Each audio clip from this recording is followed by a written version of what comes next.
কোন ব্যক্তি যখন অসুস্থ হবে মুসলমানদের হক হচ্ছে ওই মুসলমানকে দেখতে যাবেন। রোগীকে দেখতে যাওয়া আল্লাহর নবী সাল্লাল্লাহু আলাইহি ওয়াসাল্লামের সুন্নত। দেখতে যাইয়াও একটা সুন্নত আছে, কি?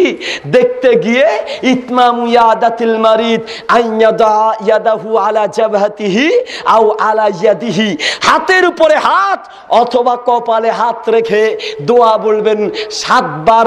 সাবআ ইয়াকুলু সাবআ মাররাতিন আল্লাহুম্মা, হে আল্লাহ, আল্লাহর কাছে দোয়া করে বলবেন, রব্বুল আলামিনের কাছে দোয়া করবেন ওই ব্যক্তির জন্য, আর বলবেন লা বাসা তাহুরুন ইনশাআল্লাহ।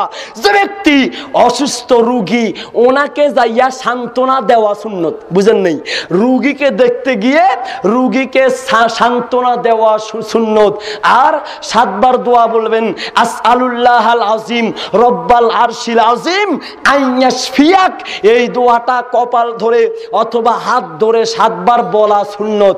আপনারা আবার বলবেন হুজুর এই তো সুযোগ, শালি যদি অসুস্থ হয় একবার নয় হুজুর 14 বার জামু ধরমু, হাত ধরে কপাল ধরে দোয়া বলমু।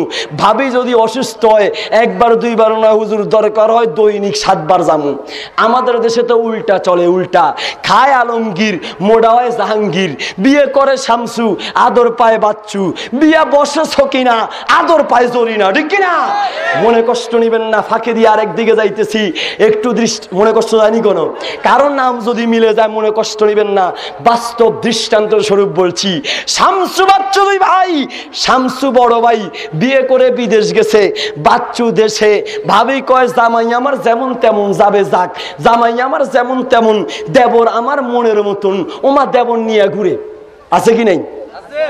সকিনা জরিনা 2 বোন, সকিনা বড় বোন, জরিনা ছোট বোন। বিয়া বসলো সকিনা, আদর পায় জরিনা। দুলাভাই কয় বউ আমার যেমন তেমন, শালি আমার মনের মতন। বউরে বাড়িতে রেখে শালি নিয়ে হানিমুনে যায়, উনি কক্সবাজার যায়। আছে কিনা?